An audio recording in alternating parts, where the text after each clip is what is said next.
कि छात्रों को राजनीति से दूर रहना चाहिए। कहते हैं कि छात्रों को राजनीति से दूर रहना चाहिए, लेकिन मनुष्य एक सामाजिक प्राणी है, उसे समाज में रहकर ही अपने जीवन का क्या है निर्वाह करना पड़ता है। इसलिए समाज में होने वाली हलचलों पर प्रत्येक व्यक्ति को बोलने की अभिव्यक्ति है, आजादी है, जो कि उसे भारतीय संविधान द्वारा प्राप्त है। तो हाय गाइस, मैं धर्मयोल आपसे एक बार फिर से स्वागत करता हूँ। तो ये सब चंद जो लाइनें हैं मैंने इसलिए कहा क्योंकि अभी देख रहे होंगे आप कि देश में क्या चल रहा है। भारत के एक यूट्यूबर महान शिक्षक कहें जो कि फ्री में पढ़ाते हैं ज़्यादातर क्लासों में, खान सर वर्सेस एक और जो कोचिंग है उनके पड़ोस में ही, तो दोनों के अंदर क्या है एक वर्चस्व की लड़ाई चल रही है। अब उस वर्चस्व की लड़ाई में सबसे ज्यादा जो नुकसान हो रहा है वो किसका हो रहा है? वो हो रहा है छात्रों का। दो खेमों में बट गया है पूरा छात्र समाज। तो नुकसान किनका हो रहा है? तो छात्रों का हो रहा है। तो छात्रों को थोड़ा सा इन चीजों से अवॉइड करना चाहिए। हालांकि साथ देना चाहिए, सही का साथ देना चाहिए, लेकिन थोड़ा सा संतुलन में रहकर देना चाहिए। ठीक है। और उसके बाद अभी देख रहे होगे 4 दिन पहले ही जो आज तक की एंकर हैं अंजना कश्यप जी, उन्होंने क्या कहा, यूट्यूबर सारे क्या हो रहे हैं, 2 कौड़ी के शिक्षक हैं, आना ना 2 कौड़ी। तो उसके ऊपर जो उन्हें खदेड़ा है सारे यूट्यूबरों ने मिलकर कि अंजना कश्यप जी की भी बोलती क्या है बंद करती है। ठीक है। यूट्यूबरों ने क्या दिया है वो अच्छी तरीके से प्रत्येक बच्चा जानता है जो सफल हुआ है यूट्यूब से पढ़कर। तो इन सब की बातों को छोड़ते हो, हाय गाइस, तो आज के एपिसोड में हम पढ़ेंगे ना सी टेट के ऊपर पढ़ेंगे। सी टेट और यूपी टेट अभी आने वाला है पहले, हालांकि सी टेट के फॉर्म भी भर चुके हैं, 10 तारीख लास्ट डेट रखी हुई है। और यूपी टेट का जो एग्जाम है वो भी होने वाला है अभी जुलाई के फर्स्ट वीक में। आई होप 2, 3, 4 में से 2 तारीख में पूरा जो एग्जाम है वो निबट जाए, क्योंकि अभी वक्त की जो स्टूडेंट की जो संख्या है वो बहुत कम है।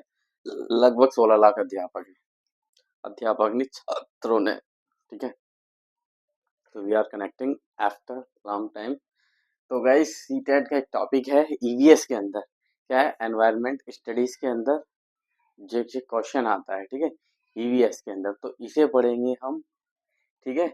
1-2 क्वेश्चन में पूछ लिया जाता है, पहले की तरह नहीं पूछता, लेकिन अभी भी कहीं ना कहीं बच्चे घूम जाते हैं। वो घुमा फिरा के पूछता है, कहीं मिलान में पूछता है कि ईवीएस की थीम बताओ, ईवीएस की उप थीम क्या है इसकी, कि हम भोजन खाना कैसे बनाते हैं, ये वो फलाने का, तो बहुत ज्यादा कंफ्यूजन रहता है।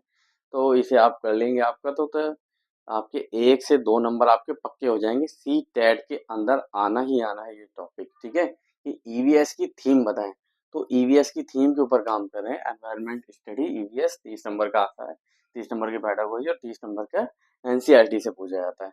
तो ईवीएस की ना जो 6 थीम है, कितनी थीम है जो ईवीएस जो पढ़ाया जाता है तीसरी चौथी पांचवी में, उसमें क्या है 6 चीजों से रिलेटेड करके पढ़ाया जाता है।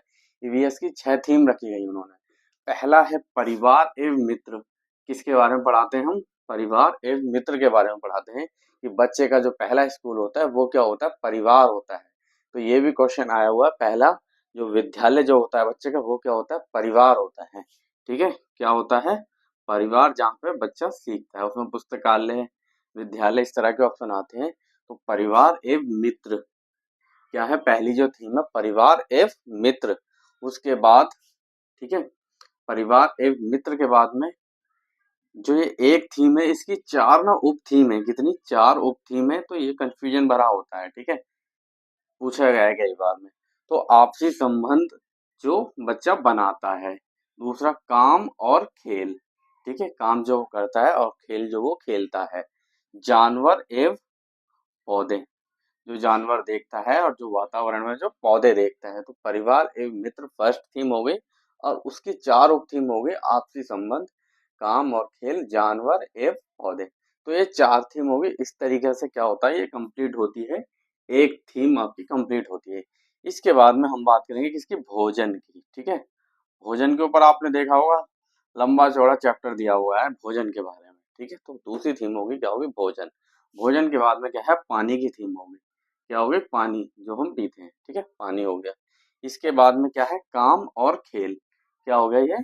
काम और खेल। सॉरी, चौथी जो होगी वो आवास है। तो इस कट करके इसको, डस्टर कहाँ गया, तो इसे ना जो है काम और खेल तो पहले की है, तो जो यहाँ पे लिखेंगे आप, यहाँ पे आप लिखेंगे क्या? आवास। ठीक है, तो ये क्या होगी, चौथी थीम हो जाएगी आवास। इसके बाद जो पांचवी थीम है वो है क्या, यात्रा। ठीक है, यात्रा आपने देखा होगा ओमना का सफर, जब वो डायरी लेके चलती है तो उसमें नोट डाउन करते हुए चलती है। इसके बाद में हम चीजें कैसे बनाते हैं, ये भी एक थीम है, बहुत ज्यादा कंफ्यूजन होती है, छठी वाली थीम इसमें जोड़ देते हैं। तो ये 6 उप थीम है ईवीएस की।